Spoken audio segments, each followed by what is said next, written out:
사랑의 샘 평화의 소리 KCR 11시 종합뉴스 뉴질랜드 뉴스입니다. 제신다 아던 총리는 해외여행을 고려 중인 뉴질랜드 사람들에게 해외여행 후 귀국 시 격리시설 이용비를 부담해야 할 것이라고 경고했습니다. 정부는 또한 해외에서 귀국하는 사람들이 격리시설에서 첫 3일 동안은 방 안에서만 머무는 것에 대한 적법성을 검토하고 있다고 아던 총리는 말했습니다. 격리시설을 관리하는 메간 우드 장관은 격리 3일차 검사가 코로나 바이러스 감염 무증상자를 가려내지 못할 수도 있다고 말했습니다. 그러나 애슐리 블룸피드 고공국장과 데런 웹 공군 중장은 가능한 옵션들을 검토하고 있다고 말했습니다.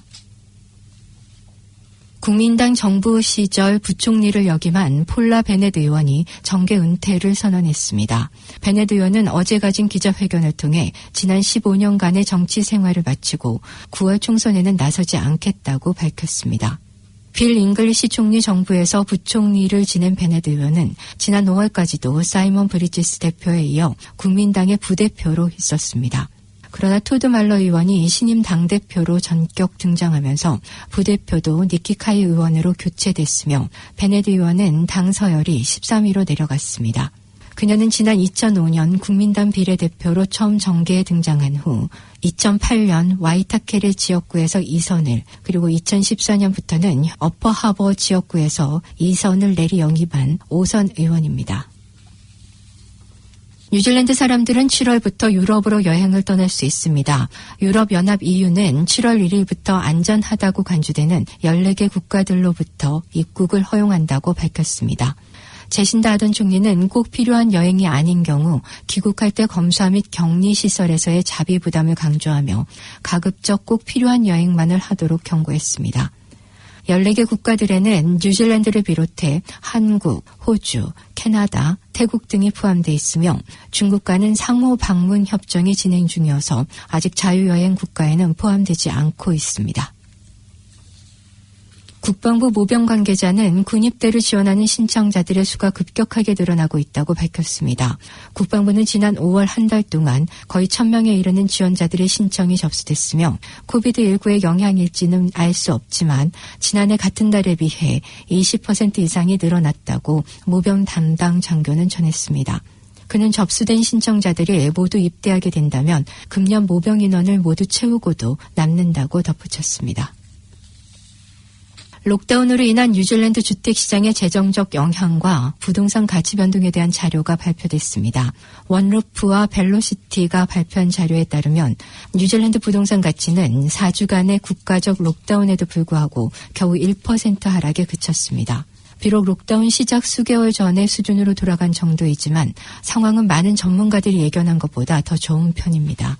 전문가들은 적은 수의 매물로 높은 매수자 수요와 낮은 이자율이 주택시장을 떠받치고 있다고 분석했습니다.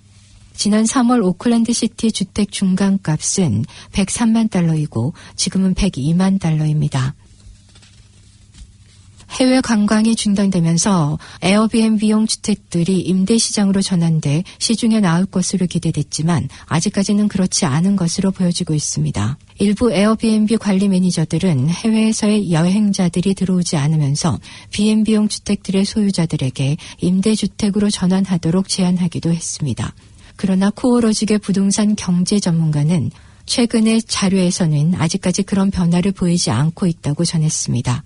임대주택의 신규 리스팅 건수는 오히려 지난해와 그 전년도와 같은 기간에 비해 적은 것으로 나타나고 있으며 에어비앤비용 주택들이 임대시장으로 전환되면서 임대시장 가격이 낮춰질 가능성도 있을 것으로 보았지만 아직까지는 그런 양상은 나타나지 않고 있다고 말했습니다. 한 에어비앤비 회사 매니저는 정확한 통계 자료는 아니지만 지난 5월 80%로 줄어들었던 예약이 6월부터 서서히 오르고 있다고 전했습니다. 오늘부터 오클랜드 600여 개의 도로에서 속도 제한이 낮춰집니다. 모터웨이에서 연결되는 넬슨 스트리트, 홉슨 스트리트, 그리고 펜쇼 스트리트는 시속 40km로 낮춰지고 대부분의 오클랜드 시내 중심 지역 도로들은 시속 50km에서 30km로 낮춰집니다. 또한 피드롤 스트리트처럼 보행자들과 함께 사용하는 도로들은 시속 10km로 변경됩니다. 오클랜드 트랜스포트의 관계자는 지난 한 해 동안 오클랜드에서만 교통사고로 40명이 사망하고 557명이 심한 중상으로 병원에서 치료를 받았다고 밝히며 도로의 안전성을 개선하는 동시에 속도 제한으로 심각한 교통사고를 예방할 수 있을 것으로 전했습니다. 오늘의 환율 정보입니다. 뉴질랜드 달러화 대비 원화 기준 환율은 772원 46전, 한국에서 보낼 때 780원 18전, 한국에서 받을 때 764원 74전입니다.